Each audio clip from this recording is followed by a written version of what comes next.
हाँ, अभी सही हुआ यार, ये तूने पास जो सजेशन दिया था उसी का इफेक्ट है।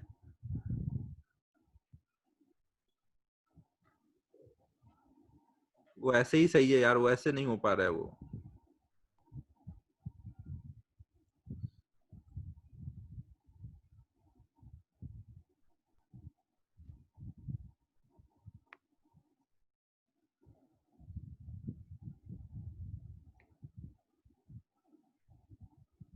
तो हम लोग देखो क्या कर रहे थे, यहाँ पे देखो अगर हमें x की वैल्यू पता है ना, अगर x की वैल्यू पता है तो टाइम यहाँ पे डाल करके हम देख सकते हैं पार्टिकल कहाँ से कहाँ तक जा रहा है, और उससे हमें समझ आ जाएगा कि कितनी डिस्टेंस उसने कवर किया होगा। या फिर दूसरा तरीका क्या होता, अगर हमें स्पीड पता चल जाती तो स्पीड इनटू टाइम कर लेते ना, एक वो भी तरीका हो सकता था। तो अभी पहले हम लोग क्या करते हैं, इसका पहले तो x निकालते हैं। तो अगर हम यहाँ पर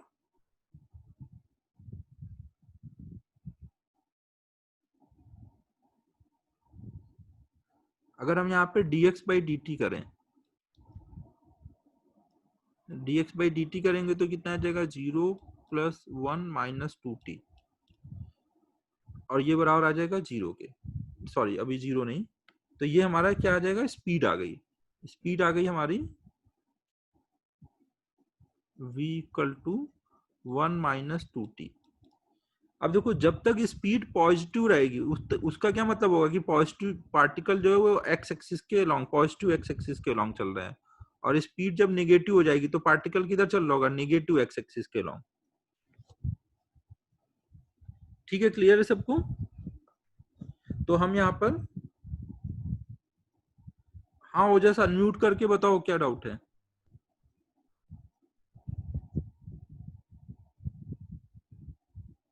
अनम्यूट का ऑप्शन है ना, ओजस देखो अनम्यूट करके हो रहा है क्या?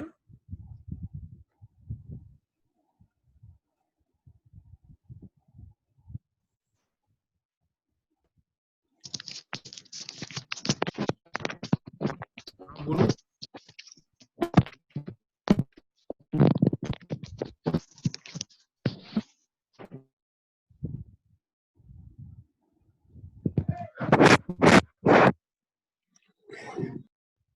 चलो देखो इधर, तो अगर हमारा v पॉजिटिव होगा तो इसका मतलब क्या होगा, वो पॉजिटिव एक्स एक्सिस में जा रहा है ना, v पॉजिटिव का मतलब पॉजिटिव एक्स एक्सिस में, v निगेटिव का मतलब निगेटिव एक्स एक्सिस में जा रहा है। अब देखो यहाँ पर अगर हम शुरू में देखें, शुरू में देखोगे तो v की वैल्यू कितनी आएगी, ये कब तक पॉजिटिव एक्स एक्सिस में जा रहा होगा ना। यहाँ पे अगर हम देखें कि ये कब तक पॉजिटिव एक्स एक्सिस में जा रहा है, तो इसके लिए हमें क्या करना पड़ेगा,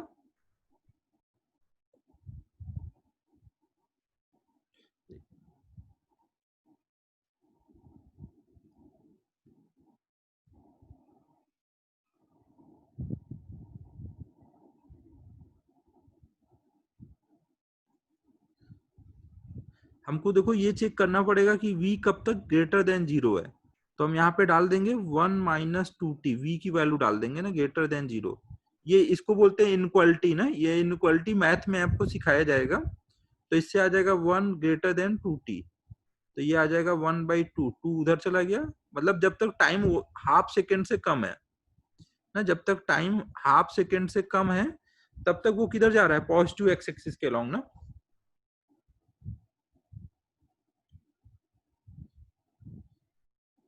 ठीक है, ये पॉइंट क्लियर है।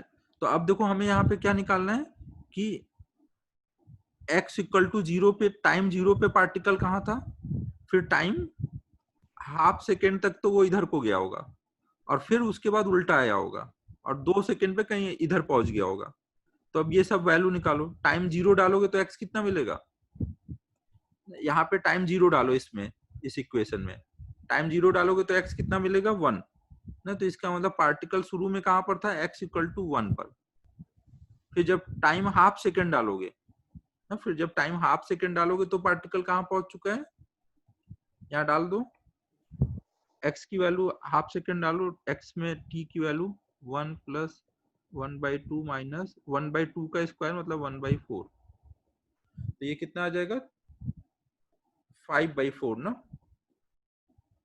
हाँ, तो ये हमारा आ गया x इक्वल टू 5/4 मतलब 1.25 मीटर। फिर इसके बाद हम लोग अब डालेंगे इसमें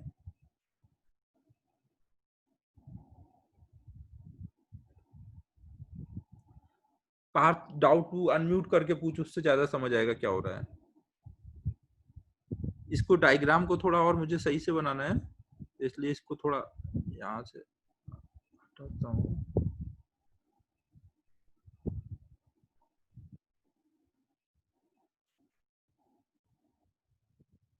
अब देखो इसमें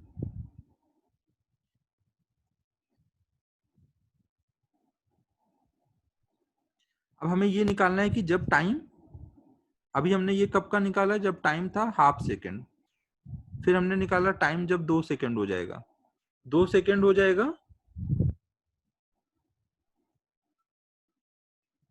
वैभव अभी समझाता हूँ ना, मैं एक बार रिपीट कर दूंगा, पूरा सॉल्व कर लेने दो फिर रिपीट कर दूंगा। जब टाइम 2 सेकेंड हो जाएगा तो अब इसमें वैल्यू डाल दो, x की वैल्यू कितनी आएगी, x equal to 1 plus 2 minus 2 का स्क्वायर, तो आएगा -1। तो इसका मतलब x इक्वल टू -1 पे पहुंचा हुआ है जब टाइम कितना हो रहा है 2 सेकेंड। अब देखो पार्टिकल कैसे कैसे स्टार्ट हुआ है जर्नी, उसकी पूरी जर्नी देखो। स्टार्ट कहां से हुआ, टाइम 0 पर x इक्वल टू 1 से स्टार्ट हुआ, फिर टाइम जब हाफ सेकेंड हुआ, टाइम जब हाफ सेकेंड हुआ तो वो कहां पहुंचा, x इक्वल टू 1.25 मीटर, और फिर यहां से रिटर्न हो गया ना, पहले आगे को गया है, पहले आगे को गया था और उसके बाद रिटर्न आया है, और रिटर्न आकर के फाइनली यहाँ पे पहुंच गया है। तो डिस्टेंस का वर्ड हम निकाल सकते हैं ना, ऐसे पूरी जर्नी हुई है। तो डिस्टेंस कितनी हो जाएगी, पहले वो 0.25 मीटर आगे गया, फिर 0.25 मीटर पीछे गया, और उसके बाद 1 मीटर और इधर गया। ये देखो ये 1 है, अच्छा हाँ 2 गया, सॉरी ये x इक्वल टू 1 है ना, ये x इक्वल टू 1 से -1 तक गया तो 2 गया इधर। हाँ पार्थ मैं एक बार रिपीट करता हूँ वो चीज। तो टोटल डिस्टेंस कवर्ड कितनी आ गई इससे, आगे को गया 0.25, फिर पीछे को आया 0.25, फिर पीछे को गया 2, तो टोटल आया 2.5 मीटर। अब मैं एक बार ये रिपीट कर देता हूँ ना। देखो इसमें हम लोगों ने क्या क्या किया हुआ है, सबसे पहले हमने देखा कि x की वैल्यू हमें दी हुई थी ना, यहाँ पे हमें x की वैल्यू दी हुई थी, तो इसमें जब हम अलग अलग टाइम डालेंगे तो x की वैल्यू अलग अलग मिलेगी। तो अब हमें ये देखना था कि क्या पार्टिकल केवल स्ट्रेट लाइन में चलेगा या वापस भी आएगा, केवल स्ट्रेट लाइन में जाएगा या लौटेगा भी।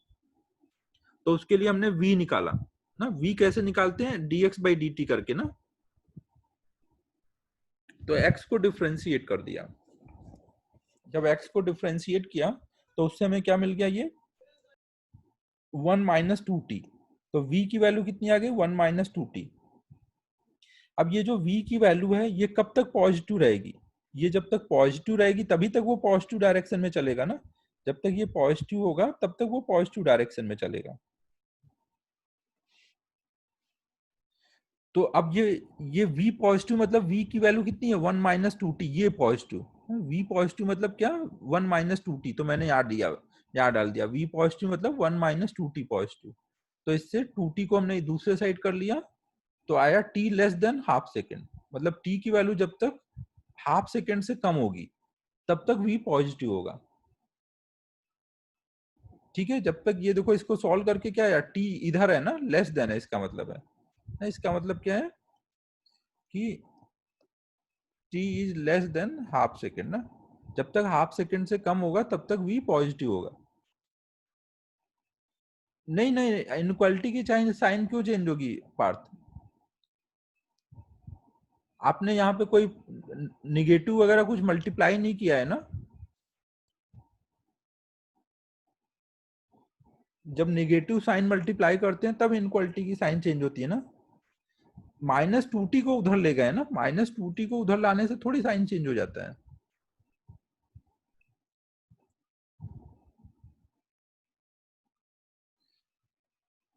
पार्थ ऐसे देखो, अगर मैं बोलूं कि भाई 5 - 3 ग्रेटर देन 0 है, तो 5 ग्रेटर देन 3, 3 को इधर ले आया, -3 को इधर, ये समझ रहे हो ना। अगर मैंने बोला कहीं पे कि 5 - 3 ये ग्रेटर देन 0 है और -3 दूसरे साइड लाया, तो ये सही बात है ना, इसमें कहीं इनक्वालिटी की साइन चेंज करने की जरूरत है।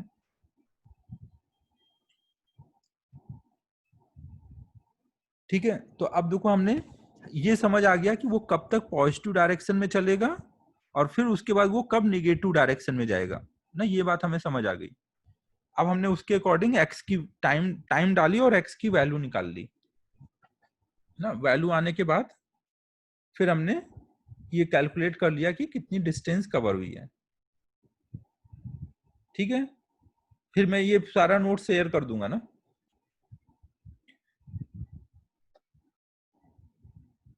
अब देखो यहां पर ये जो हमने सब किया, ये सब नोट हो गया था ना। 1 क्यों लिया, 1 मिनट, कहां पे बोल रहा हूं?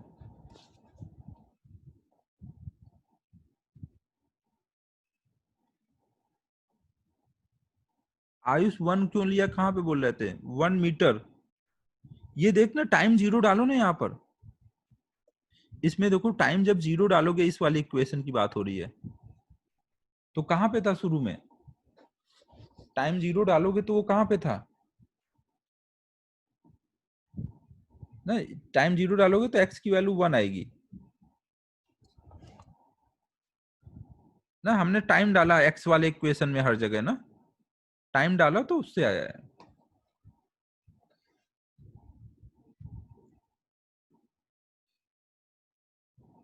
अब चलो 8th वाला क्वेश्चन देखते हैं।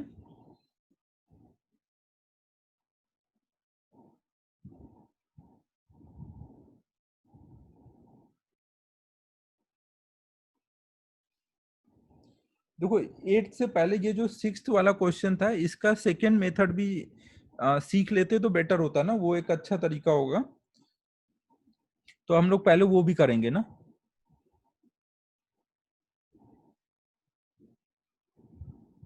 तो या तो फिर आप केवल ये ध्यान रखो कि मुझे सेकेंड मेथड कराना है, उसके लिए मैं थोड़ा पहले पढ़ाऊंगा, फिर उसके बाद सेकेंड मेथड कराऊंगा ना। तो अभी हम लोग अगला डाउट देख लेते हैं, फिर सारे डाउट होने के बाद मैं सेकेंड मेथड पढ़ाऊंगा ना। ठीक है, तो अब अगला डाउट 7th के बाद कौन सा बोले थे? 8th वाला ना। डाउट अगला कौन सा था? 8th बोला था कुछ ने। ठीक है, तो 8 देख लो अब।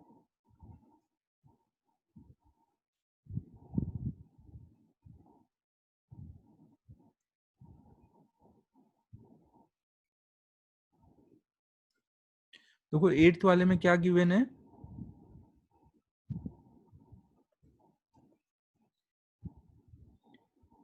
ऐसे दिया है 3t इक्वल टू √3x+6, जहां पे x क्या है? डिस्प्लेसमेंट बता रहे हैं, तो हमें बताना है डिस्प्लेसमेंट व्हेन वेलोसिटी 0। उसका जब वेलोसिटी 0 होगा तब का हमें डिस्प्लेसमेंट बताना है। देखो हम इसको ऐसे लिख सकते हैं, 3t - 6 इक्वल टू √3x। अब अगर हम दोनों साइड स्क्वायरिंग कर दें तो ये कितना हो जाएगा? 3t - 6 का स्क्वायर, ये इक्वल टू हो जाएगा √3x का ऐसे स्क्वायर, तो ये आ जाएगा 9t² + 36 - 18t equal to 3x²। अब इसमें देखो हम लोग 3 से कॉमन करके कट सकते हैं, यहाँ पे केवल x आएगा ना।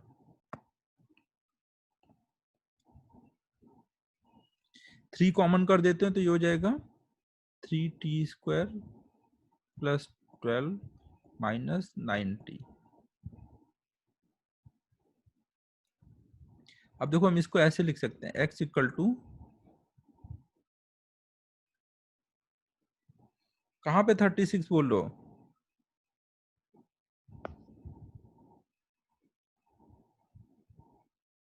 हाँ हाँ हाँ, सॉरी सॉरी सॉरी।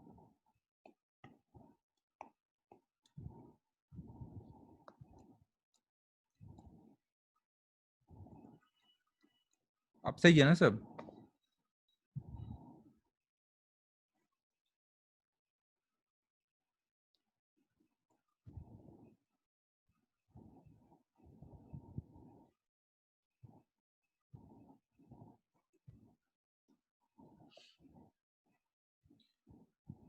ठीक है, यहां तक देखो सबको क्लियर है? अब देखो ये जो इक्वेशन आ रही है, इसमें एक तरह से ये देखो एक्स पोजीशन बता रहा है ना, या फिर आप ऐसे, इसमें थोड़ा सा प्रॉब्लम को ऐसे बोलना चाहिए था कि एक्स इज अ पोजीशन। तो क्योंकि देखो टाइम 0 डालोगे तो भी आपको डिस्प्लेसमेंट शुरू में 12 मिलेगा ना, एक तरह से ये पोजीशन है। हम देखो इसको ऐसे लिख सकते हैं, x equal to 12 minus 12t plus 3t²। और फिर इसको हम कंपेयर कर सकते हैं, final position equal to initial position plus ut plus half at²।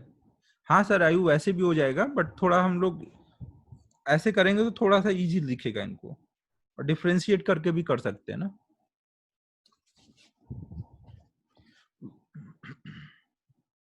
तो अब देखो इनको अगर हम कंपेयर करें तो इससे हमें क्या समझ आ रहा है, दोनों को कंपेयर करोगे तो u की वैल्यू कितनी दिख रही है आपको, -12, और a की वैल्यू कितनी दिख रही है, हाफ a की वैल्यू 3, मतलब a की वैल्यू 6। मतलब यहाँ पे क्या हुआ है, जो पार्टिकल है वो निगेटिव डायरेक्शन में चला है -12 से, और एक्सेलरेशन उसका इधर को है 6। तो हमें निकालना है कि उसका डिस्प्लेसमेंट कितना हो जाएगा वेलोसिटी 0 होने तक। अब देखो वो 12 से चलेगा और 6 रिटार्डेशन है, तो कभी ना कभी जाकर के उसकी वेलोसिटी 0 हो जाएगी ना, तो हमें उसका डिस्प्लेसमेंट चाहिए। तो हम इसमें डाल देंगे v² equal to u² plus 2as में, ना फाइनल स्पीड 0, इनिशियल है 12 प्लस 2। अब देखो अगर हमने ये u को -12 लिखेंगे ना, और a को +6 इंटू डिस्प्लेसमेंट, तो ये आ जाएगा -12 इंटू एस इक्वल टू 12 का इंटू 12, तो डिस्प्लेसमेंट आ जाएगा 12 मीटर।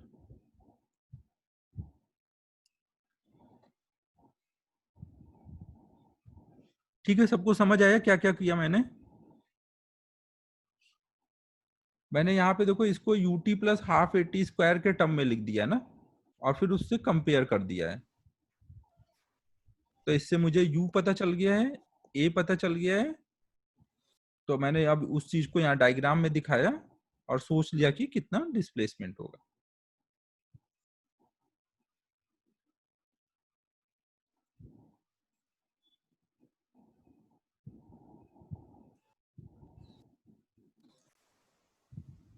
आयुष देखना सॉल्व करके ये कितना आ रहा है, 12 मीटर है ना, 13 कैसे बोल रहा है?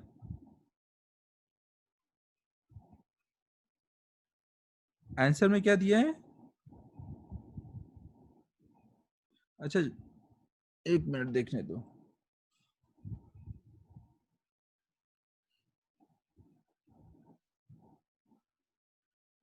डिस्प्लेसमेंट, इसका आंसर 0D ऑप्शन दिया है। एक मिनट पहले ये होने दो। अगर देखो x पोजीशन होगा तब वो 0 आएगा ना, डिस्प्लेसमेंट 0 नहीं है। अगर x पोजीशन है, अगर 0 आंसर दिया है तो आप x को पोजीशन बना दो। आंसर में क्या दिया है, 0 दिया है। अगर 0 दिया है तो फिर x को पोजीशन बोल दो।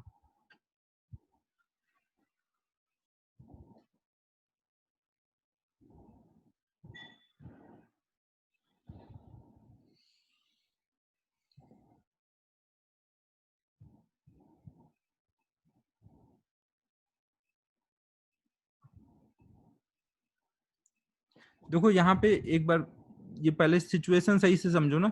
यहाँ पे देखो ये जो शुरू में था पार्टिकल वो कौन से एक्स पे था, x इक्वल टू +12 पे है ना। देखो यहाँ पे क्या है, x equal to +12 initial position. तो इसका इनिशियल पोजीशन कितना है, x इक्वल टू +12। फिर वो देखो निगेटिव डायरेक्शन में 12 मीटर गया है ना, ये जो आया है -12 है। -12 का मतलब निगेटिव में, तो +12 से जाएगा -12 तो ये 0 पे पहुंच जाएगा ना। तो उसका पोजीशन कितना हो गया है, final position x equal to 0। But वो यहां से चला है और इधर को गया है, डिस्प्लेसमेंट तो हुआ है ना उसका, पोजीशन 0 हो गया है। टाइम 0 पे देख रहे तो वो यहाँ पे था, और टाइम 2 जब वो वेलोसिटी 0 हुई तो यहाँ पे आ गया है।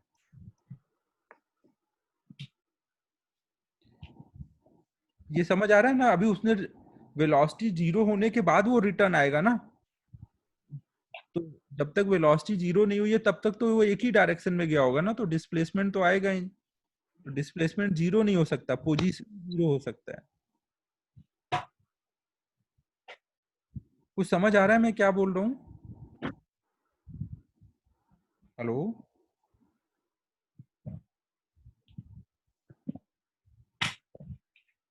सरायु, तेरा डाउट क्लियर हुआ? तू डिस्प्लेसमेंट 0 बोल रही है, वो बात समझ आई?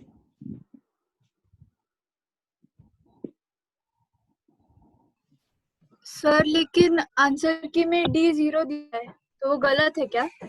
हाँ नहीं, फिर आपको क्वेश्चन में चेंज करना पड़ेगा। 8th के क्वेश्चन में ना जहां डिस्प्लेसमेंट लिखा है उसको पोजीशन बना दो ना, क्वेश्चन में ही चेंज करना सर पड़ेगा। x is not displacement, x is position, और हमें पोजीशन बताना है क्वेश्चन में। द पोजीशन व्हेन वेलोसिटी 0 ये बताना है। ओके सर, तो मतलब डिस्प्लेसमेंट विल बी -12, मतलब 12, 12 और पोजीशन 0 आएगा। हाँ हाँ।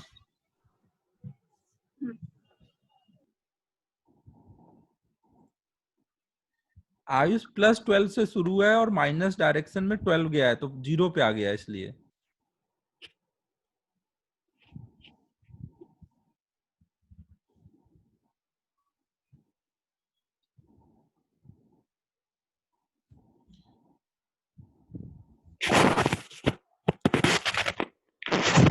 यस देखो, जनरली हम x से पोजीशन ही बताते हैं, लेकिन क्वेश्चन में अगर कुछ लिख दिया है तो हमें वही लेना पड़ता है। हालांकि यहाँ पे क्वेश्चन में गलत लिखा था ना, क्योंकि पोजीशन 0 हो सकता है, यहाँ पे डिस्प्लेसमेंट नहीं।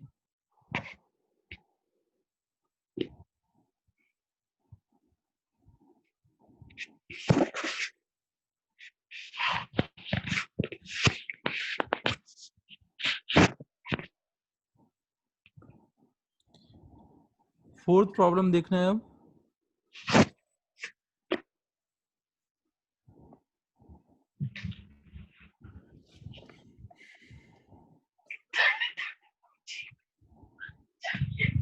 अभी सब लोग म्यूट करके रखो ना, जब कोई डाउट हो तब अनम्यूट कर लेना, आवाज आ रही है बहुत।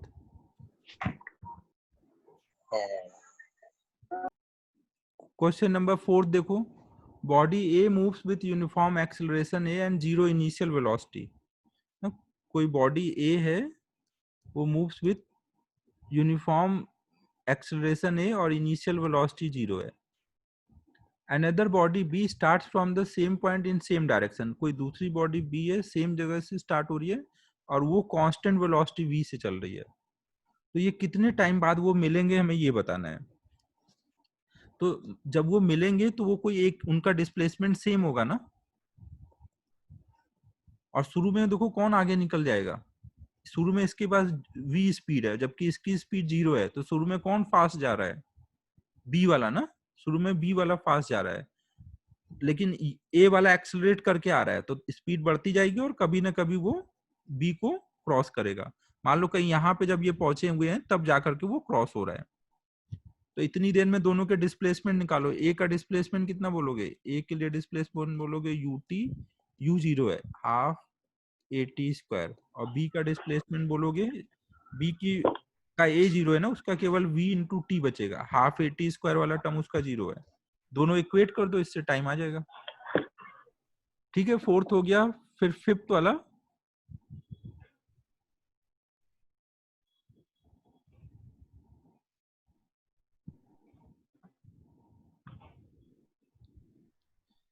फिफ्थ किया किसी ने?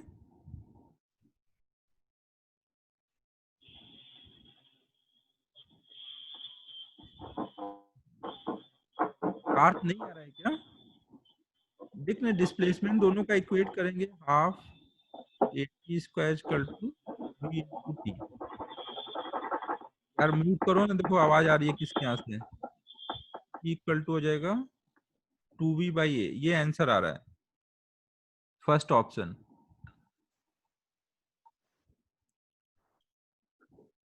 हाँ पार्थ, यही हाँ आएगा। पार्थ, यही आएगा।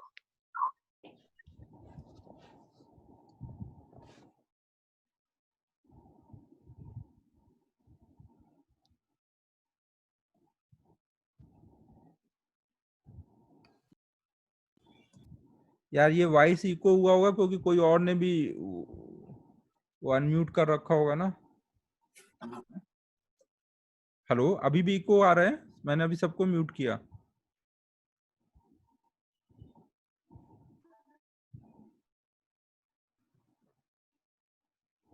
हाँ अभी नहीं आएगा।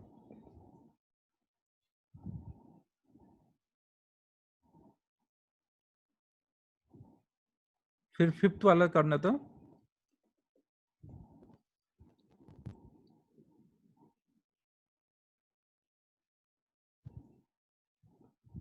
देखो फिफ्थ वाले में जो स्पीड दी हुई है, कोई इलेक्ट्रॉन बोला जा रहा है, कोई पार्टिकल है इलेक्ट्रॉन, और उसकी जो स्पीड है वो ऐसे दी हुई है k/t। मतलब टाइम का फंक्शन है, जैसे जैसे टाइम बढ़ रहा है v चेंज हो रहा है।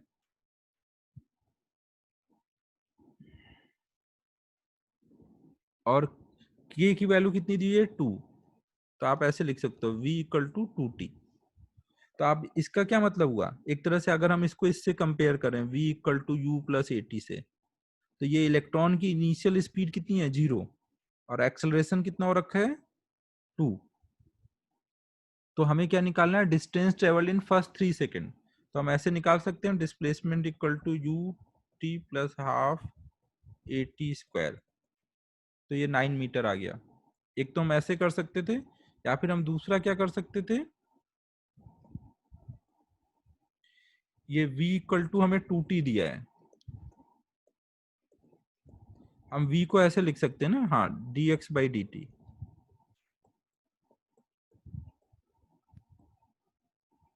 और इसमें देखो v हमेशा पॉजिटिव है ना, ये v हमेशा पॉजिटिव है, मतलब कभी भी डायरेक्शन चेंज नहीं होगा।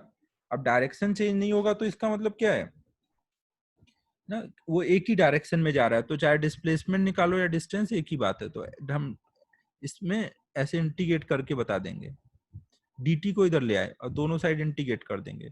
जब टाइम 0 है तो x भी क्या है? 0। और टाइम 2 सेकेंड का x निकालना है, तो x इक्वल टू हो जाएगा 2, t का इंटीग्रेशन आएगा t²/2, लिमिट डाल देंगे 0 से 2 तक। तो ये हो जाएगा 2 इंटू 2, कितना? 3 सेकेंड का ना, 3 डालना है यहाँ पे, तो 3 इंटू 3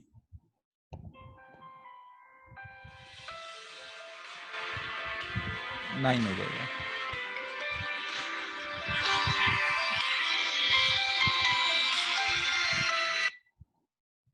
हेलो,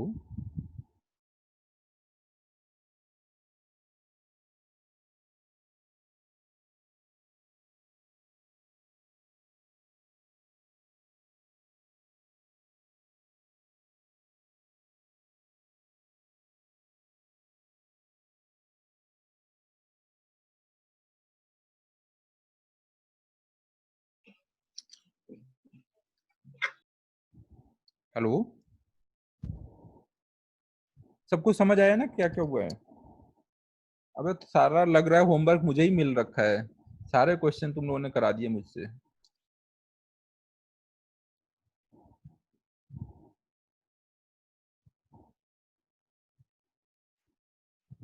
ये 7th पार्थ ने पूछा था क्या अभी?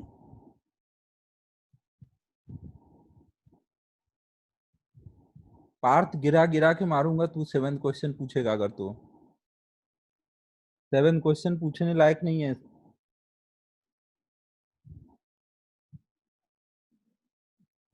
7 तो अपन ने किया है ना कि u और v अगर स्पीड पता है इनिशियल और फाइनल पॉइंट की, तो मिड पॉइंट की स्पीड क्या रहती थी, तो फॉर्मूला ही है। हो गए अब सारे, अभी और बचे हैं कोई डाउट? क्वेश्चन नंबर 3 और 2 बचे हैं। अबे भावे सब करा के ही रहोगे।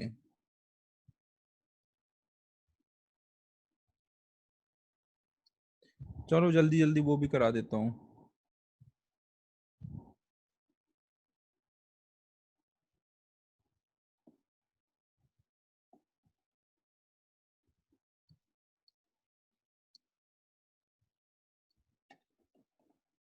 टू और थ्री जल्दी जल्दी कर लेते हैं। देखो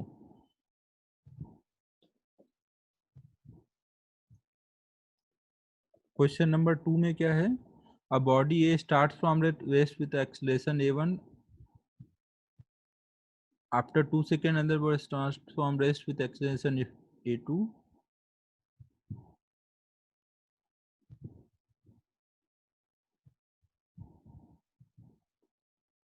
ठीक है पार, देखो इसमें बोला गया है कि कोई पार्टिकल ए था, ये रेस्ट से शुरू हुआ, मतलब इसकी इनिशियल स्पीड 0 है और एक्सेलरेशन a1 है। और ये मान लो जब स्टॉप वॉच में टाइम 0 था तब शुरू हुआ, तो अगला पार्टिकल बी 2 सेकेंड बाद शुरू हुआ, मतलब स्टॉप वॉच का टाइम कितना हो चुका है? t=2। और ये यहाँ से a2 एक्सेलरेशन से चला। अब फिफ्थ सेकेंड का मतलब क्या हुआ कि टाइम 4 सेकेंड के बाद वाला जो 1 सेकेंड होगा ना, ये वाला जो टाइम है ये फिफ्थ सेकेंड है ना। तो फिफ्थ सेकेंड में दोनों ने इक्वल डिस्टेंस कवर की ना, फिफ्थ सेकेंड में दोनों ने इक्वल डिस्टेंस कवर की है। तो हमें बताना है कि रेशियो ऑफ a1 a2, अगर ए के लिए वो फिफ्थ सेकेंड है, तो ए के लिए अगर वो फिफ्थ सेकेंड है ये, तो बी के लिए वो कौन सा वाला सेकेंड है? थर्ड वाला ना, क्योंकि वो 2 सेकेंड पीछे चल रहा है ना। तो इसका हम फिफ्थ सेकेंड का डिस्प्लेसमेंट निकालेंगे और इसका थर्ड सेकेंड का डिस्प्लेसमेंट निकालेंगे और दोनों इक्वेट कर देंगे, हो जाएगा।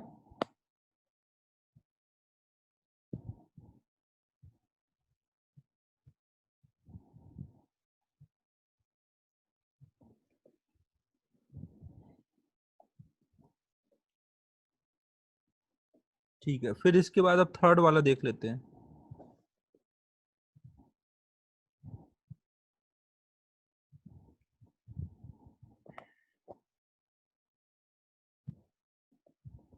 ये नोट वाले वन नोट में पेज ऑटोमेटिकली इंक्रीज करता जाता है ना, कितना भी मैं ऊपर ले जाता हूँ ये बढ़ता ही जाता है।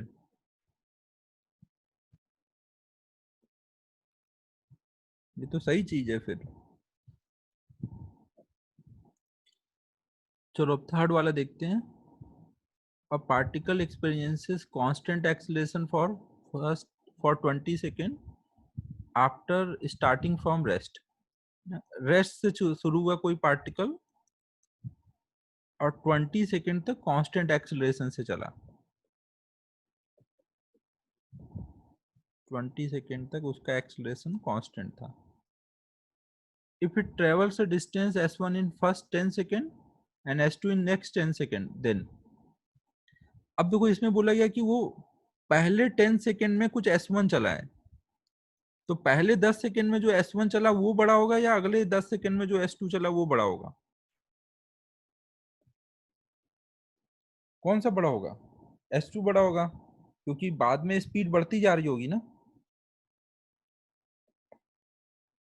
तो आपको s1 s2 का रिलेशन निकालना है। मान लो जहां से चला वो पॉइंट ए है, 10 सेकेंड बाद वो बी पे पहुंच गया था और 20 सेकेंड बाद सी पे पहुंच गया था। तो अगर हम ए से बी तक की जर्नी देखेंगे तो s1 डिस्प्लेसमेंट इक्वल टू क्या बोलेंगे, u0 है half A T square, T कितना लेंगे 10 सेकेंड। और s2 मतलब b टू सी, अगर हम b टू सी की जर्नी लेने जाएंगे तो हमें इनिशियल स्पीड कहाँ की लेनी पड़ेगी, b की। बट b की स्पीड अभी हमने निकाली नहीं है, तो ज्यादा बेटर क्या है हम पूरा a से c तक की जर्नी ले लें। अगर हम a से c तक की जर्नी ले लेंगे तो हम टोटल डिस्प्लेसमेंट कितना बोलेंगे ए से सी तक की जर्नी के लिए, s1 प्लस s2। और ए टू सी जर्नी के लिए इनिशियल स्पीड एक ही लेंगे ना, तो ये आ जाएगा हाफ ए ये। अब इन दोनों को डिवाइड कर दो ना, डिवाइड करेंगे तो क्या हो जाएगा, इक्वेशन 2 को ऊपर रखते हैं, इक्वेशन 1 को नीचे रखते हैं, तो आ जाएगा S1 प्लस S2 अपॉन में S1, ये इक्वल टू आ जाएगा 2 का स्क्वायर 4। तो इससे S1 इसको हम लिख सकते हैं S1 by S1 plus S2 by S1, तो ये 1 आ जाएगा, 1 इधर आ करके 3 हो जाएगा, तो S2 बाई S1 आ गया 3।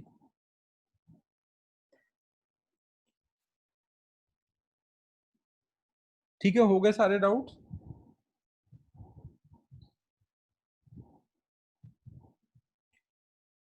ठीक, अब हम लोग देखो लास्ट टाइम हमने मोशन अंडर ग्रेविटी स्टार्ट किया था, और उससे पहले अभी एक डिस्टेंस निकालने का सेकंड मेथड आ गया बीच में, तो पहले मैं डिस्टेंस निकालने का सेकंड मेथड पढ़ा देता हूँ, फिर मोशन अंडर ग्रेविटी कंटिन्यू करेंगे।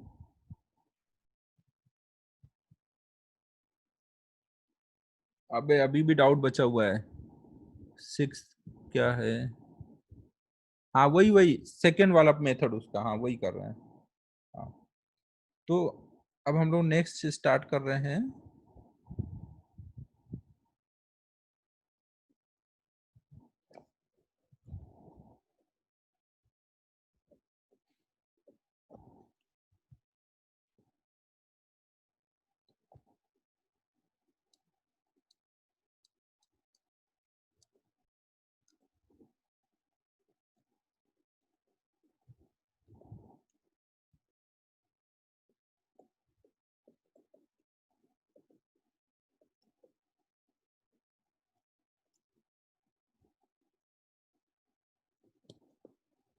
डिस्टेंस और डिस्प्लेसमेंट कैलकुलेट करने का हम लोग मेथड देख रहे हैं अब। एक तो देखो हमने कांस्टेंट एक्सेलरेशन जब होता है तब तो देखा ही हुआ है ना कि डिस्टेंस और डिस्प्लेसमेंट कैसे कैलकुलेट करते हैं। देखो हमें पता है कि डिस्प्लेसमेंट इक्वल टू हम क्या बोल सकते हैं,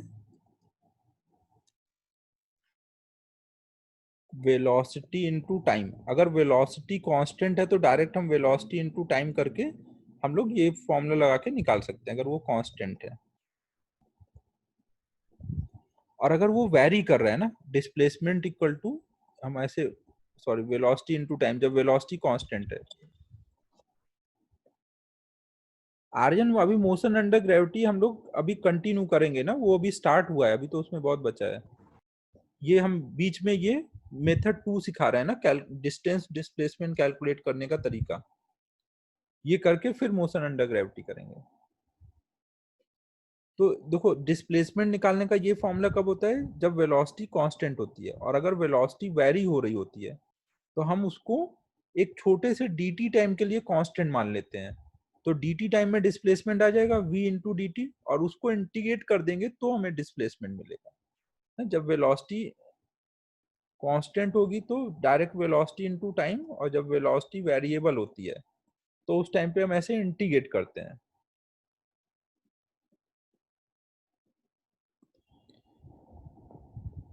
ठीक है, ये पॉइंट सबको क्लियर है। जब भी वेलोसिटी वेरी करेगी तो आप कैसे करोगे, उसको डायरेक्शन के साथ यहाँ लिख दोगे ना, डायरेक्शन के साथ लिख दोगे और इंटीग्रेट करोगे।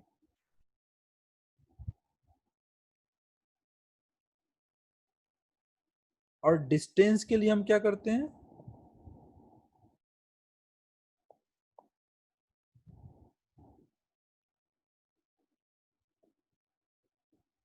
स्पीड इनटू टाइम करते हैं।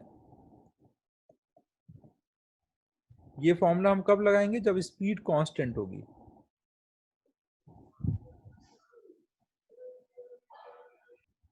अगर स्पीड वेरिएबल होगी तो हम एक dt टाइम के लिए पहले स्पीड इंटू dt करेंगे, क्योंकि एक छोटे से dt टाइम में स्पीड में चेंज ज्यादा नहीं आ पाएगा ना। तो dt टाइम के लिए मान सकते हैं कि स्पीड कांस्टेंट है, तो इस dt टाइम का स्पीड डिस्टेंस निकालेंगे, तो v इंटू डी टी, फिर उसको इंटीग्रेट कर लेंगे तो डिस्टेंस आएगा। और स्पीड को हम ऐसे भी लिख सकते हैं ना, वेलोसिटी का मैग्नीट्यूड ही तो स्पीड होता है, तो mod of v into D T.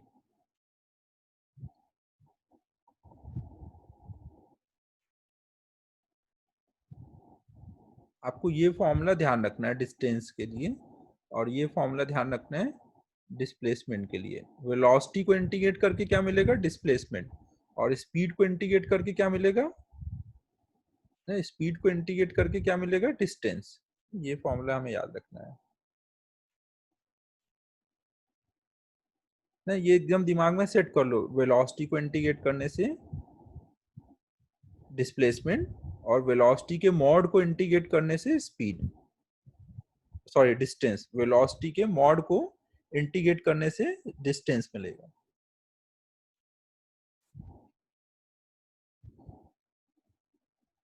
अब देखो वहां पर जो हमें पिछला वाला प्रॉब्लम था, वहां पे हमें डिस्टेंस चाहिए था, तो हमें x की वैल्यू दी थी ना, x equal to 1 plus T minus T square. तो हम अगर वेलोसिटी निकाले तो वो कितना आ जाएगा, डिफ्रेंशिएट कर देंगे 0 प्लस 1 माइनस 2t। अभी ये देखो ये वेलोसिटी है ना, इसमें आप जैसे जैसे टाइम डालोगे ये साइन के साथ v आएगा।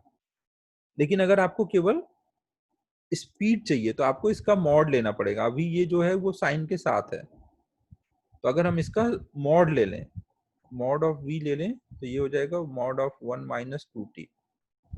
अब अगर हम इसको इंटीग्रेट करेंगे ना तो इससे हमें सीधे डिस्टेंस मिल जाएगा। तो हमें अब इसमें ज्यादा कुछ सोचना ही नहीं है कि पार्टिकल किधर जा रहा है, आप बस इसका मॉड लेके इंटीग्रेट कर दो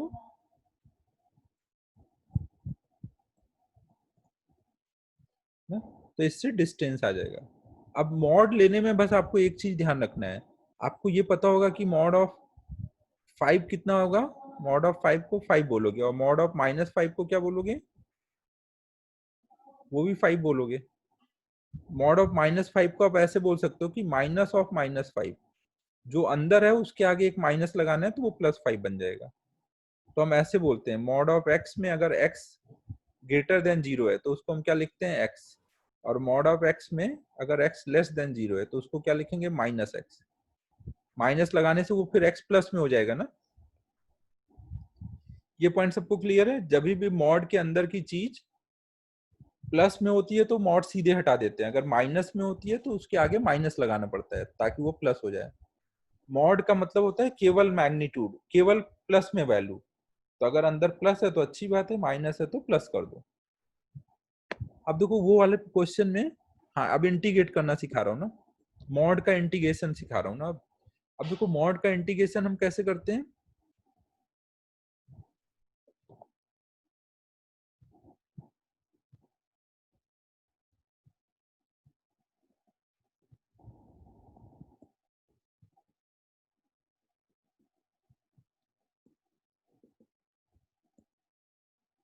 अगर देखो कहीं पे अभी आपको लिखा है मॉड ऑफ एक्स का इंटीग्रेशन, और आपको ये दिया है 0 से 2 के बीच में, मान लो आपको लिमिट दी है 0 से 2, तो 0 से 2 ये किसकी लिमिट होती है, ये एक्स की लिमिट होती है ना। तो 0 से 2 का मतलब क्या हुआ, एक्स हमेशा क्या है। अथर्व लिख रहा है क्या, मैं नोट सब भेज दूंगा, अभी लिख रहे हो तुम लोग।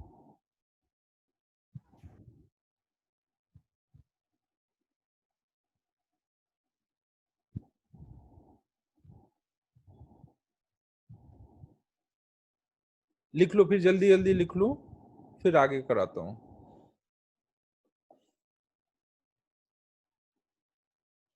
इसको बड़ा करना है या ऐसे ही छोड़ दूं।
सर आयु देखता हूँ ना एक्सटेंड करने का कितना टाइम हो पाएगा, क्योंकि मैंने और भी बच्चों को टाइम दिया है डाउट के लिए। थोड़ा कर लूंगा, ज्यादा तो नहीं हो पाएगा, थोड़ा कर दूंगा। देखो यहाँ पर हो गया, ये वाला पार्ट अब करें।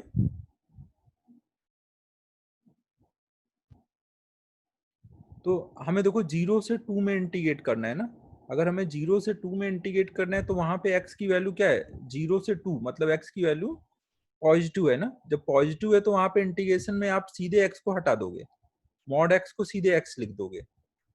0 से 2 में मॉड x की वैल्यू क्या रहेगी, x रहेगी। अब उसको इंटीग्रेट कर दोगे x² by 2 और लिमिट डाल दोगे। ये 1/2 नीचे वाला जो है वो कांस्टेंट है, तो कांस्टेंट 1/2 बाहर आ जाएगा, x² को अंदर रहने दो, फिर लिमिट डाल दो। अब लिमिट डालोगे तो ये कितना हो जाएगा, 2 का स्क्वायर माइनस 0 का स्क्वायर, तो ये आ जाएगा 2।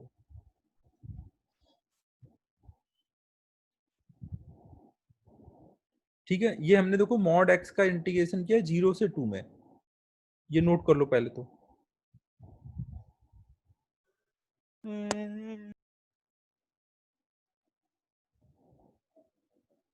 अगर मान लो यहीं पे हमें इंटीग्रेट करना होता,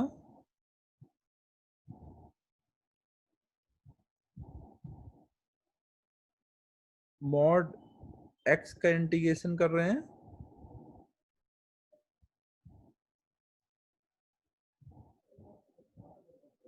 लेकिन -2 से 0 में कर रहे हैं ना, -2 से 0 में।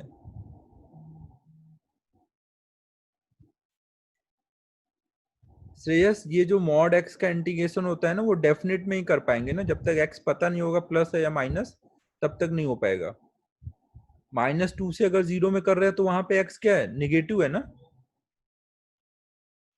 जो लिमिट होती है वो x की लिमिट हो, x की वैल्यू होती है, तो x -2 से 0 के बीच में मतलब निगेटिव है। तो जब हम यहाँ पे मॉड हटाएंगे ना, मॉड वाले में पहले हमें मॉड को हटाना पड़ता है ना।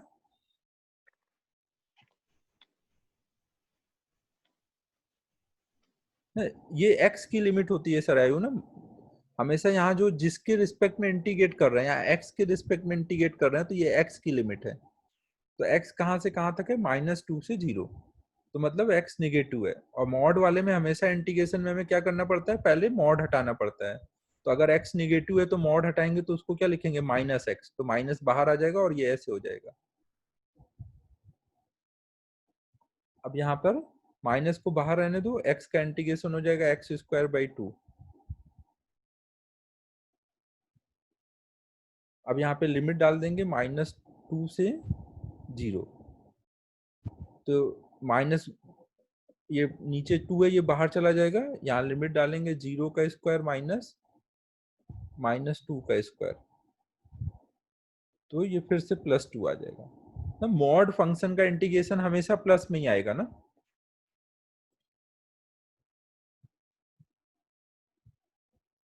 मॉड मतलब प्लस को इंटीग्रेट करो, प्लस पॉजिटिव वैल्यू को इंटीग्रेट कर रहे हो, पॉजिटिव वैल्यू को ऐड कर रहे हो, तो आंसर प्लस में ही आना चाहिए। इंटीग्रेशन करना मतलब ऐड करना, और मॉड लगाए मतलब पॉजिटिव वैल्यू को ऐड कर रहे हो।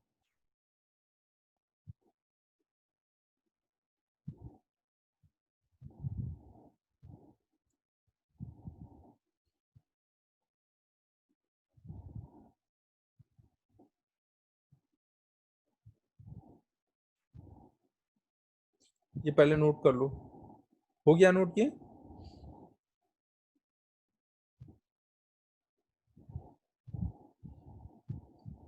आयुष अभी ज्यादा दिमाग नहीं लगाने का, अभी जितना मैं बोल रहा हूँ उतना बस सुनते चलो, क्योंकि अभी ये बहुत कुछ पढ़ाना है, उसमें बीच बीच में कई चीजें हम लोगों को थोड़ा सा पढ़ा के समझाना पड़ता है, तो इसमें दिमाग नहीं लगाओ ना, जितना बोल रहा हूँ बस उतना सुनो।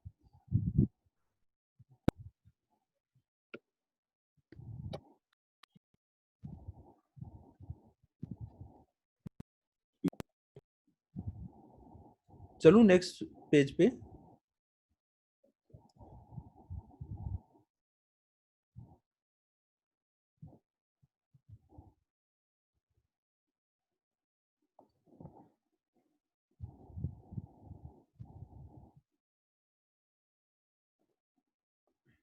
अब देखो हमने अभी जो मॉड x का इंटीग्रेशन किया, अगर उसकी जगह ऐसा होता integration of mod x minus one dx, और इसको हमें 0 से 2 में इंटीग्रेट करना होता है।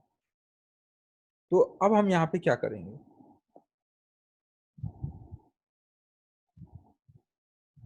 आपको हमेशा ध्यान रखना है कि जब मॉड हटाओगे तो आपको देखना रहता है कि अंदर वाली जो वैल्यू है वो प्लस में है तो मॉड सीधे हटा दोगे, अगर माइनस में है तो आगे माइनस लगाना पड़ेगा मॉड हटाने के टाइम पे।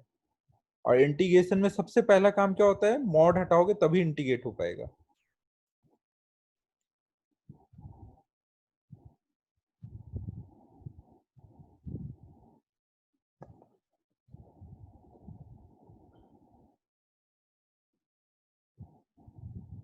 हाँ हाँ सर, आयु 0 to 1 और 1 to 2। हाँ, देखो हम यहाँ पे क्या सोचेंगे कि ये अंदर वाली वैल्यू कब प्लस में है।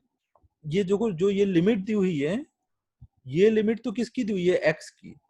यहाँ पे एक्स कहाँ से कहाँ तक वेरी कर रहा है, 0 से 2 के बीच में एक्स है। और ये x माइनस वन कब प्लस में होगा, हम पहले वो देखेंगे। जब x ग्रेटर देन 1 होगा, मतलब जब x ग्रेटर देन 1 होगा, मतलब 1 से 2 के बीच में ये वाली पूरी वैल्यू प्लस में मिलेगी। लेकिन 1 से जब छोटा था x, तो वहां पे ये निगेटिव है। तो हम लिमिट को अब दो पार्ट में ब्रेक कर देंगे। लिमिट को हम ब्रेक कर सकते हैं ना, इसको 0 से 1 लिख देंगे x माइनस वन dx, और 1 से 2 अगले पार्ट में। ये आप सबको पता है लिमिट के प्रॉपर्टी, कि अगर मान लो 0 टू 2 करना है तो आप बीच में कहीं से ब्रेक कर सकते हो, 0 से 1, 0 से 1 फिर 1 से 2, तो वही बात हो जाएगी। अब देखो हमें पता है कि 0 से 1 में, इस वाले पार्ट में, यहाँ पे x की वैल्यू क्या हो रखी है, इस वाले पार्ट में mod of x minus one में x 1 से छोटा है, तो पूरी वैल्यू क्या रहेगी। फर्क नहीं पता तो अभी ऐसे याद कर लो, आगे समझ आ जाएगा। म्यूट करो भाई, क्वेश्चन आवाज कर, कौन कर रहा है।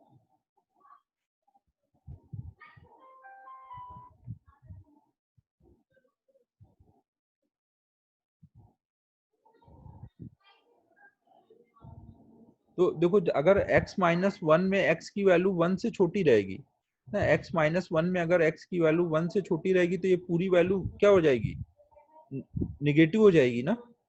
तो इसको जब हम इंटीग्रेट करेंगे तो उसके लिए हमें क्या करना पड़ेगा,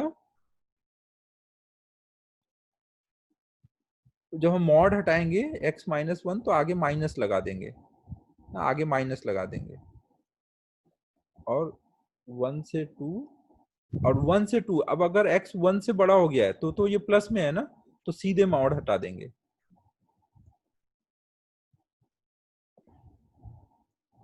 ठीक है, समझ आया। अब आगे कैलकुलेशन, अब इसको इंटीग्रेट करो, लिमिट डाल दो दोनों जगह और सॉल्व कर लो, आगे हो जाएगा। हम लोगों ने देखो क्या समझा कि जब भी मॉड वाले फंक्शन का इंटीग्रेशन करना होगा तो हम क्या करते हैं, हम देखते हैं कि जो मॉड के अंदर है वो कहाँ पे प्लस है कहाँ माइनस है, उसके अकॉर्डिंग लिमिट ब्रेक कर देते हैं। फिर निगेटिव पार्ट के आगे पॉजिटिव लगा ले, सॉरी माइनस लगा के वो मॉड हटाते हैं, और पॉजिटिव पार्ट के आगे ऐसे ही हटा देंगे प्लस लगा के, और दोनों को अलग अलग सॉल्व कर देंगे। ठीक है, चलेगा, यहाँ तक सबको क्लियर है। अब कैलकुलेशन कर लो ना, आंसर जो भी आ रहा हो।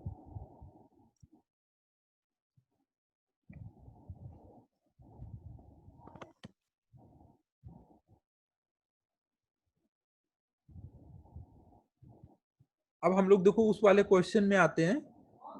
उस वाले क्वेश्चन में हमें डिस्टेंस निकालना था, और हमने x दिया था 1 प्लस टी माइनस 2t²।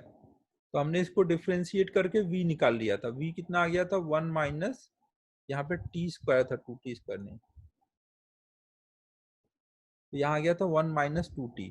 और डिस्टेंस चाहिए, डिस्टेंस चाहिए तो हम क्या करेंगे, इसको मॉड ऑफ 1 माइनस 2t का इंटीग्रेशन, कहाँ से कहाँ तक का डिस्टेंस चाहिए था, 0 से 2 सेकेंड का। अब अगर आप इसको इंटीग्रेट करोगे तो कहाँ से कहाँ तक इंटीग्रेट करोगे, लिमिट कहाँ से ब्रेक करोगे।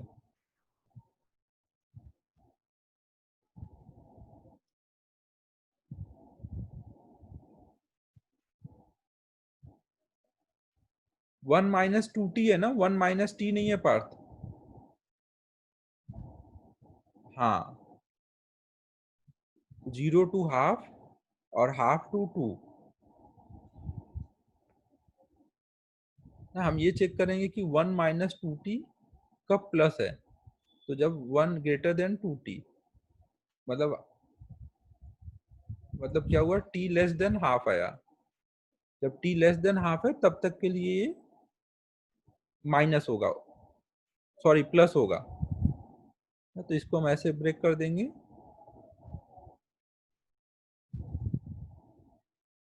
0 से हाफ, 1 माइनस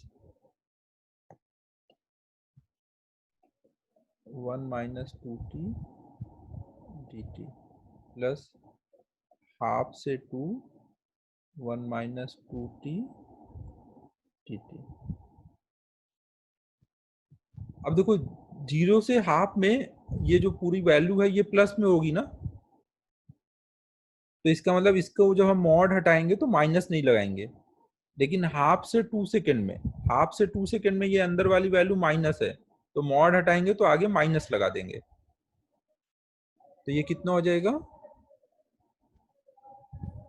0 से हाफ में इसको मॉड ऐसे ही हटाएंगे, 1 माइनस 2t dt, और हाफ से 2 में 1 माइनस 2t dt। अब इनको सॉल्व करो,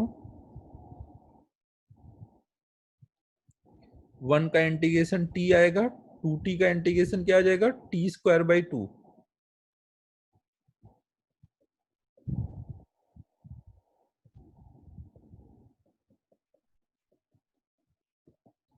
ऐसे इधर के साइड में माइनस लगाना था, यहाँ माइनस लगाना रह गया है।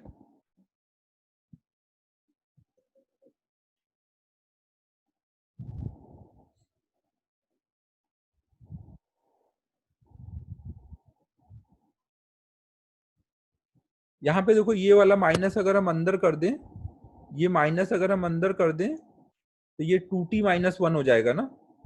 तो हम इसको इंटीग्रेट करके ऐसे लिख सकते हैं, T square minus T. Integration तो सबको क्लियर होगा ना कि 2t का इंटीग्रेशन टी स्क्वायर आ जाएगा और 1 का इंटीग्रेशन टी आ जाएगा। अब ये सारी वैल्यू डाल दो, वैल्यू डालोगे तो कितना हो जाएगा, ये एक बार t की जगह अपर लिमिट, हर जगह अपर लिमिट डाल देंगे, फिर बीच में माइनस साइन, फिर लोअर लिमिट, फिर सेम यहाँ पे करेंगे, एक बार अपर लिमिट 2 का square minus 2 minus lower limit half का स्क्वायर माइनस हाफ,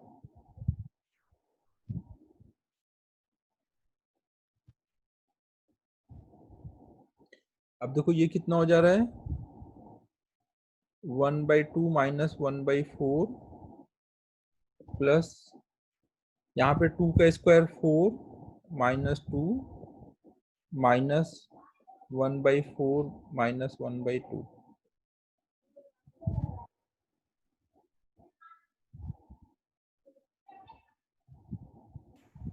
तो ये हो जाएगा 1/4 प्लस 2 प्लस 1/4, तो वही आ गया 2.5 मीटर।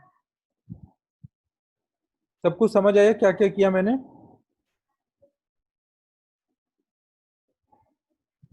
कहीं पे भी देखो डिस्टेंस निकालना है तो हम सीधा दिमाग क्या लगाते हैं, अगर स्पीड कांस्टेंट नहीं है तो वेलोसिटी का मॉड ले लो और इंटीग्रेट कर दो। वेलोसिटी का मॉड और इंटीग्रेट।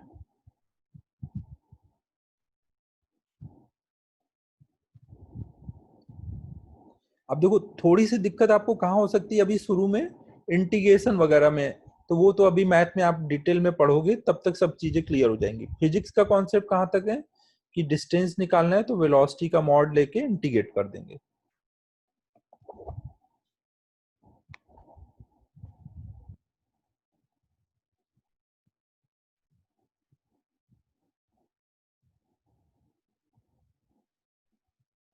नोट हो गया है?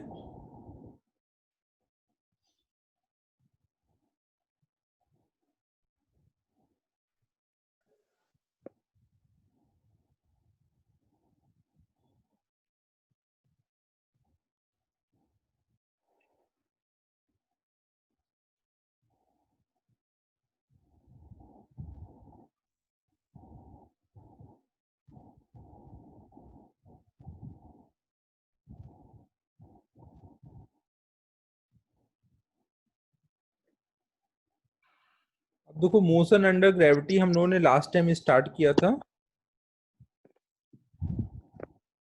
रिकॉर्डिंग तो मेरे को ही मैसेज कर देना व्हाट्सएप पे, मैं दे दूंगा ना। लेक्चर ज्यादा नहीं एक्सटेंड करूंगा, 10-15 मिनट एक्सटेंड कर देता हूँ। 3:30 पे कुछ बच्चों को डाउट के लिए टाइम दिया हुआ है मैंने। तो हम लोग देखो last time motion under gravity start किए थे।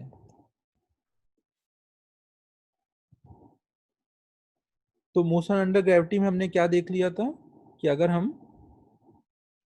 कोई पार्टिकल को ऊपर फेंकेंगे तो वो ऊपर जाएगा, फिर ऐसे नीचे आएगा, सेम पाथ से नीचे आएगा। समझने के लिए हमने अलग पाथ पे दिखा दिया है, बट सेम पाथ पे जाएगा। तो यहाँ पे ऊपर जाने का टाइम हमने निकाला था, फिर नीचे आने का टाइम निकाला था। तो ये दोनों टाइम सेम होते हैं, ऊपर जाने का टाइम और नीचे आने का टाइम। और दोनों की वैल्यू कितनी आती है, u/g। और टोटल टाइम ऑफ फ्लाइट कितना होता है, टोटल जाके आने का t1 + t2 मतलब 2u/g। ये सारा कुछ हम कब तक के लिए सॉल्व करते हैं, जब तक वो टकरा नहीं जाता ना, जस्ट टकराने के पहले तक का, ग्राउंड से टकराने के जस्ट पहले तक का। जब वो जस्ट ग्राउंड पे टकराने जा रहा होता है तो नीचे को स्पीड यू हो जाती है ना, फेंकने के टाइम ऊपर को यू रहती है। और टोटल उसकी अगर हम यहाँ पे मैक्सिमम हाइट निकालें तो वो कितनी आएगी, u²/2g। ये दो फॉर्मूले मैंने बोला था, आपको याद रखना है। अब देखो यहाँ पे एक चीज आपको ये ध्यान रखना है कि मोशन अंडर ग्रेविटी में जो कुछ भी ऊपर जाने का टाइम होता है वही सब कुछ सेम एकदम नीचे आने का टाइम होता है, सब कुछ सेम। मैंने अगर इसको यहाँ पे ऐसे ऊपर को फेंका तो जैसे जैसे ये ऊपर गया है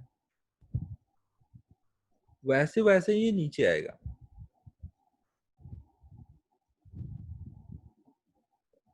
मान लो ये ए पॉइंट से फेंका हमने, फिर बीच में ये किसी बी पॉइंट पे पहुंचा, यहाँ पे कोई सी पॉइंट है, ये मान लो हाईएस्ट पॉइंट डी है। फिर वापस आने के टाइम पे ये पॉइंट ई है, सी और ई एक ही पॉइंट है ना, बी और एफ एक ही पॉइंट है, और जी और ए एक ही पॉइंट है। तो जब ऊपर जा रहा था, तो उस टाइम पर पॉइंट बी पे जो स्पीड रही होगी, पॉइंट बी पे स्पीड मान लो वी बी थी, पॉइंट सी पे स्पीड वी सी थी। तो नीचे आने के टाइम पे जो स्पीड होगी पॉइंट ई पर, पॉइंट एफ पर, वो सब कैसी हो रही होगी। अगर मैं पॉइंट बी की स्पीड और एफ की स्पीड कंपेयर करूं तो वो सेम होगी या अलग होगी,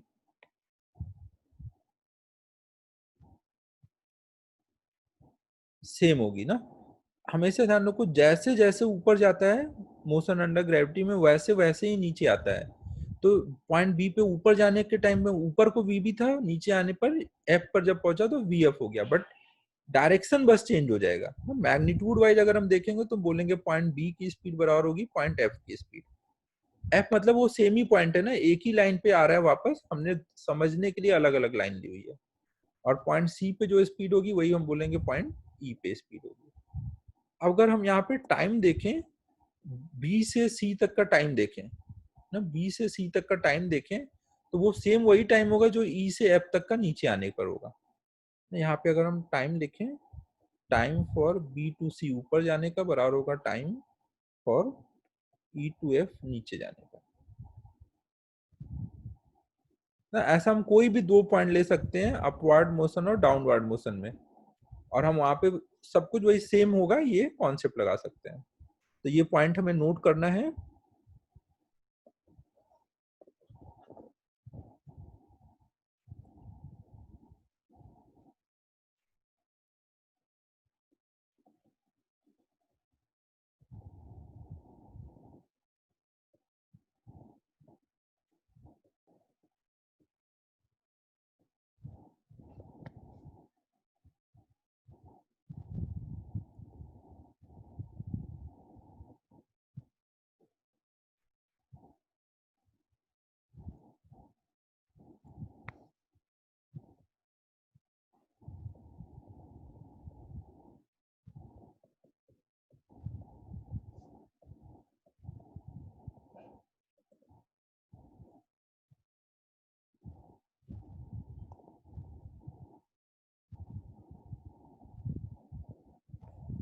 ये नोट हो जाए तो उसके बाद आपको ये प्रॉब्लम ट्राई करना है।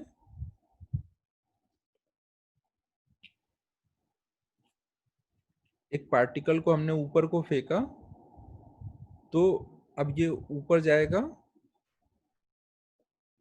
और फिर नीचे आएगा। तो हमें बताना है कि अपने ये अपवार्ड जर्नी के लास्ट सेकंड में कितना मूव किया होगा। फाइंड डिस्टेंस मूव्ड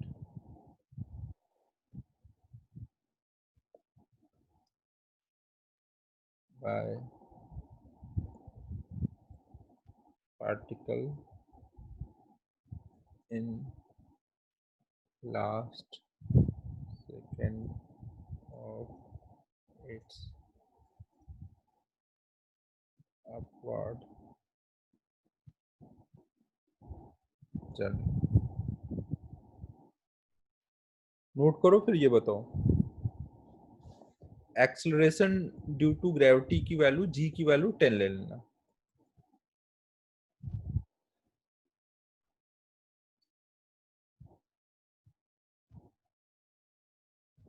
अमन क्या दिक्कत है? मैं ये बोल रहा हूँ कि बस ये ध्यान रख कि जैसे जैसे ऊपर जाएंगे, जब आपने नीचे से ऊपर को कोई चीज को फेंका, तो जैसे जैसे ये ऊपर जाता है वैसे वैसे वो नीचे आता है ना।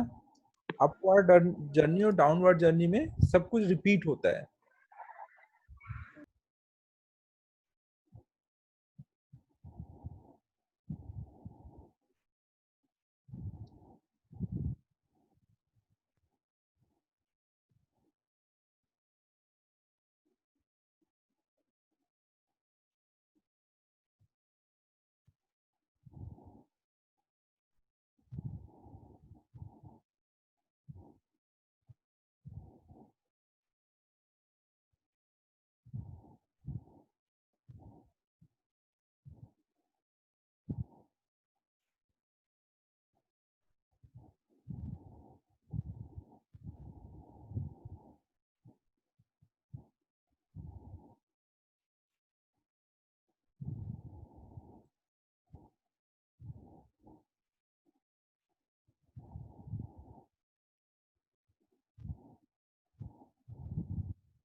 तो सबका कितना आ रहा है? 5 मीटर। Very good.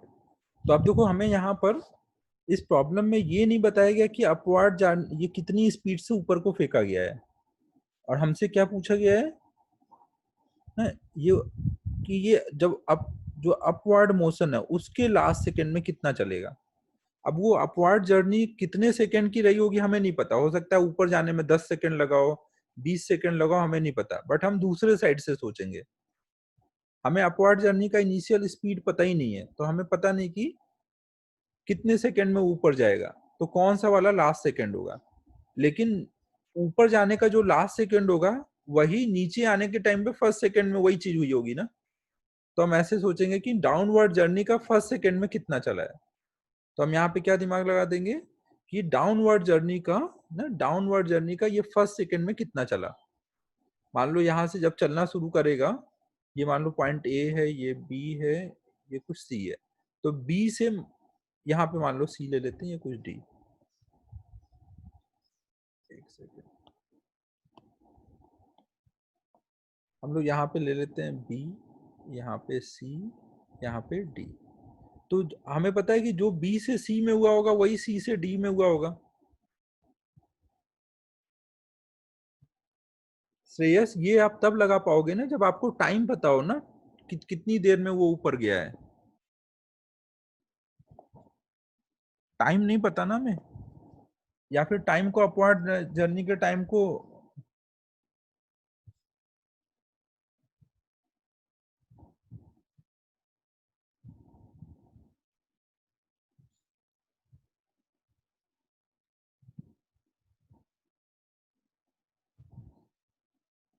क्वेश्चन तुम लोग देखो अच्छे से समझे नहीं। मैंने ये नहीं बोला है कि वो 1 सेकेंड में ऊपर गया है। मैंने क्या बोला है कि वो चाहे जितने भी सेकंड में ऊपर जाए, ऊपर जाने का जो लास्ट सेकंड है उसमें कितना चलेगा। मान लो total time of flight 20 second है, तो 10 सेकंड ऊपर जाएगा, 10 सेकंड नीचे आएगा, तो लास्ट का जो 10 सेकंड में कितना चला होगा, ये क्वेश्चन था। और आपको जब तक मैं यू नहीं दूंगा तब तक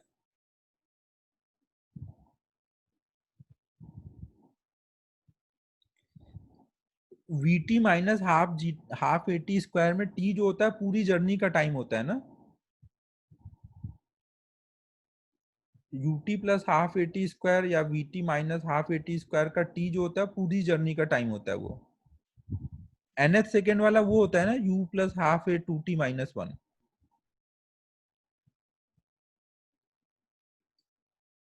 तूने सरायु ये मान लिया कि ऊपर जाने में 1 सेकंड लगेगा, ऐसे माना है।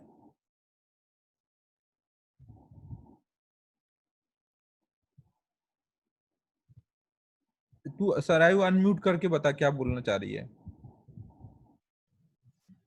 सर जैसे आपके मेथड में आप नीचे आने के लिए 1 सेकेंड मतलब u0 और नेक्स्ट 1 सेकेंड का हाँ डिस्प्लेसमेंट देख रहे हैं, तो उसका उल्टा करके हमने पहले इसमें v को 0 लिया है हाँ। और टाइम पीरियड 1 सेकेंड और एक्सेलरेशन g।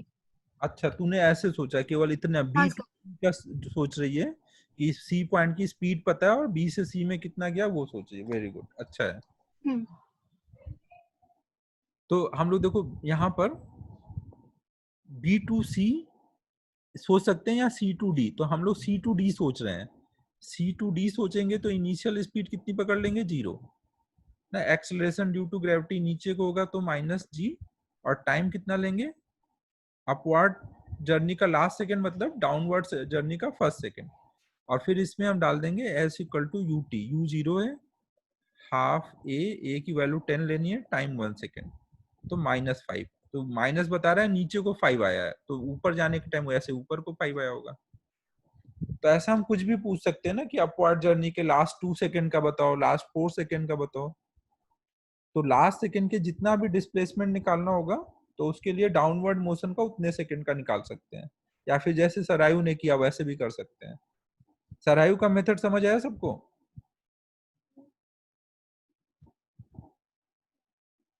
पहले मेरा समझ आया ये बताओ, फिर उसके बाद सरायु पर डिस्कस करते हैं।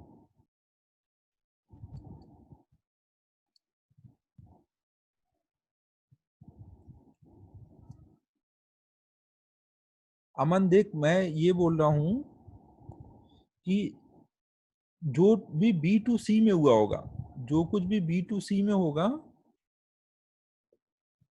जो कुछ भी बी टू सी में होगा वही सेम चीज सी टू डी में भी होगा। अच्छा आर्यन, ओके, ठीक है। तो हमें सी टू डी निकालने में हमें यहाँ पे कितनी स्पीड लेनी पड़ेगी, पॉइंट सी की स्पीड, हाईएस्ट पॉइंट पे स्पीड 0 हो जाती है ना।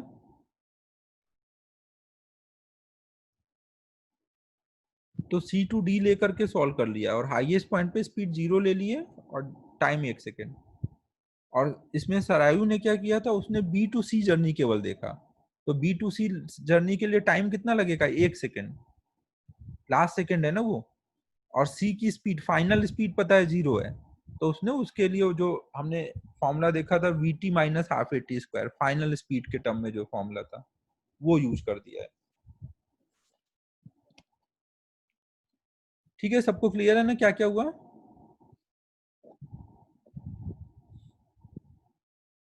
अब एक थ्योरेटिकल क्वेश्चन आपको बताना है। अमन देखो, हम लोगों ने ये साइन कन्वेंशन में डिस्कस किया था ना कि जो भी ऊपर को होगा उसको हमेशा हम प्लस में लिखेंगे, जो नीचे होगा माइनस में। तो एक्सेलरेशन ड्यू टू ग्रेविटी हमेशा किधर को होगा,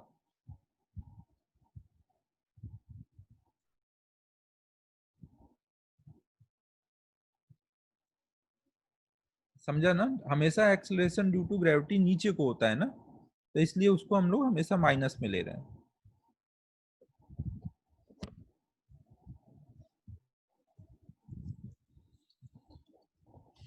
अब देखो इसके बाद आपको एक थ्योरेटिकल क्वेश्चन बताना है।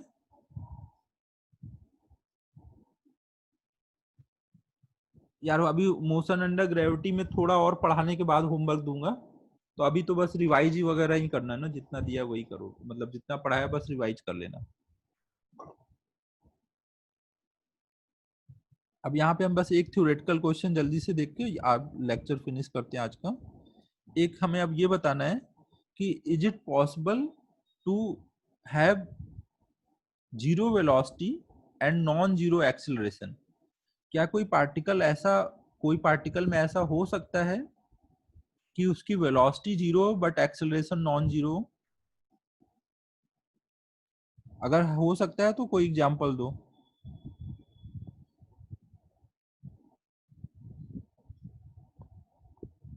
अनम्यूट करके बोल सकते हो ना। सर प्रोजेक्टाइल मोशन में या फिर जब प्रोजेक्ट करते हैं बॉडी को तो टॉप हाँ में एक्सेलरेशन जी होता है पर वेलोसिटी जीरो होता है। हाँ हाँ। Is it possible to have zero velocity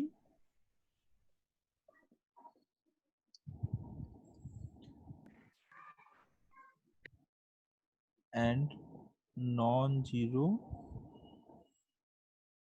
acceleration?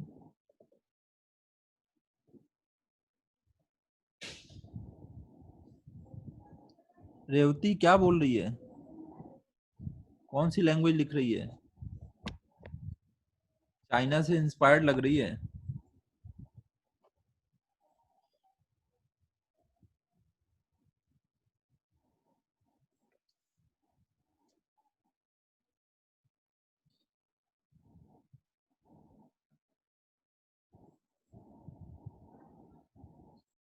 तो देखो भाई, हम लोग जैसे ये बोल रहे हैं ना कि कोई भी पार्टिकल को जो हम ऊपर को फेंकते हैं तो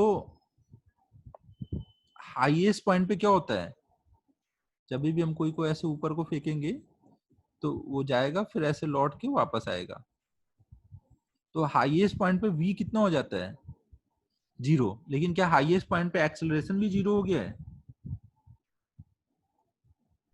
ना? क्या ग्रेविटी ने लगना बंद कर दिया है? ग्रेविटी तो अब भी वैसे ही लग रहा होगा, तो इसका मतलब अब भी एक्सेलरेशन है। तो हाईएस्ट पॉइंट पर वेलोसिटी जीरो है बट एक्सेलरेशन नॉन जीरो है।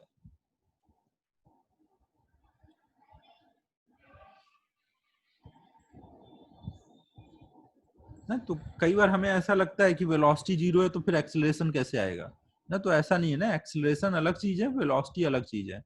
एक जीरो है तो दूसरा नॉन जीरो हो सकता है ना, ये कई बार स्टेटमेंट पूछा गया है ना, तो आपको ध्यान रखना है ऐसा हो सकता है। ठीक है, फिर अब आज इतना ही करते हैं। अब मंडे को, फिर अब मंडे या जो भी नेक्स्ट क्लास पड़ेगी उस दिन अब, चलो फिर मैं अब क्लास ये फिनिश कर रहा हूँ। Bye sir.